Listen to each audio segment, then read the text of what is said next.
क्या आपको पता है कि पूरे साल में आने वाली अमावस्या में एक ऐसी अमावस्या भी होती है जिसका महत्व कई गुना बढ़ जाता है। और जब वही सोमवती अमावस्या पुरुषोत्तम मास में आ जाए तो शास्त्रों के अनुसार यह केवल एक तिथि नहीं बल्कि अपने कर्मों को सुधारने और विशेष पुण्य कमाने का अवसर माना जाता है। लेकिन ऐसा क्यों माना जाता है और इस दिन ऐसा कौन सा काम किया जाए जिससे सबसे अधिक पुण्य प्राप्त हो? आज की इस वीडियो में मैं आपको बताऊंगी एक ऐसा तथ्य जिसे बहुत कम लोग जानते हैं। सनातन धर्म में पुरुषोत्तम मास को भगवान विष्णु का प्रिय मास माना गया है। कहा जाता है कि जब किसी मास को कोई देवता स्वीकार नहीं कर रहे थे तब स्वयं भगवान विष्णु ने उसे अपना नाम दिया, वह पुरुषोत्तम मास कहलाया। इसी कारण इस पूरे महीने में किए गए जप, दान, सेवा और भक्ति का फल समान दिनों से कहीं अधिक माना गया है। यह महीना केवल पूजा पाठ का नहीं बल्कि स्वयं को बेहतर बनाने का महीना माना गया है। जब अमावस्या सोमवार के दिन पड़ती है तो उसे सोमवती अमावस्या कहा जाता है। सोम का संबंध चंद्रमा और भगवान शिव से माना जाता है। अमावस्या पर चंद्रमा अदृश्य होता है, अर्थात मन की चंचलता को शांत करने का प्रतीक। इसलिए सोमवती अमावस्या को मन, आत्मा और कर्मों की शुद्धि का दिन कहा गया है। शास्त्रों में कहा गया है कि तीर्थों में जाकर स्नान करना पुण्यदायी है, लेकिन पुरुषोत्तम मास की सोमवती अमावस्या पर यदि कोई व्यक्ति सच्चे मन से किसी भूखे व्यक्ति को भोजन कराता है, किसी ज़रूरतमंद की सहायता करता है या किसी दुखी व्यक्ति के चेहरे पर मुस्कान लाता है तो उसका पुण्य केवल कर्मकांड से भी अधिक माना गया है। यानी इस दिन केवल पूजा नहीं बल्कि सेवा भी उतनी ही महत्वपूर्ण है।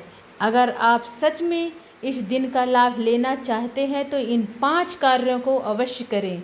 ब्रह्म मुहूर्त में उठें, सुबह जल्दी उठकर स्नान करें और भगवान विष्णु तथा भगवान शिव का स्मरण करें।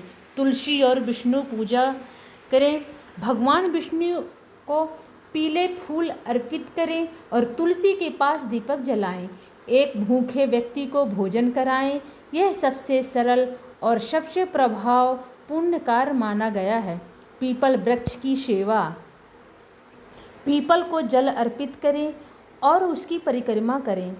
परिक्रमा 108 करें और कुछ वस्तु हाथ में ले लें, जैसे कि कुछ मीठा हो जाए, पूजा की ही सामग्री, अगरबत्ती है, कुछ भी 108 गिनती उसकी करके और कांसे या बांस के पात्र में रख लेना है और एक एक वस्तु लेकर और 108 परिक्रमा करना है।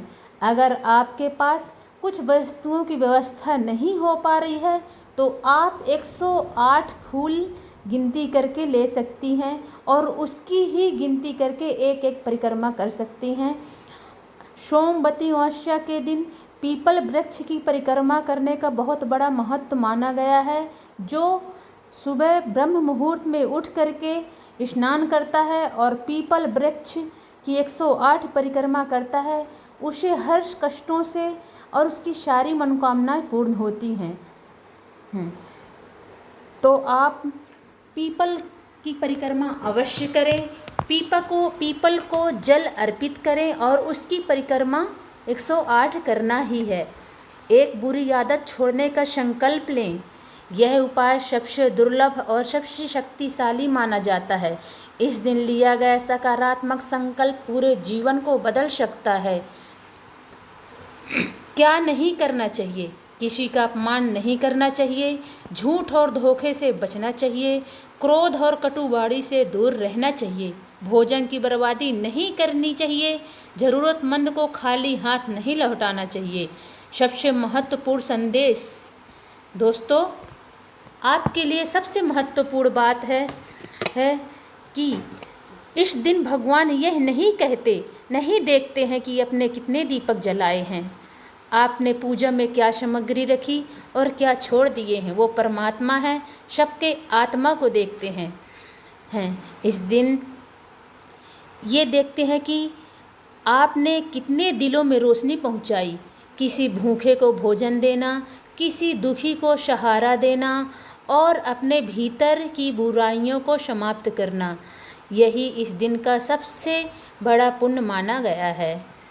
अगर आप चाहते हैं कि भगवान विष्णु और भगवान शिव की कृपा आपके जीवन पर बनी रहे तो इस सोमवती अमावस्या पर कम से कम एक अच्छा कार्य अवश्य करें। कमेंट में लिखिए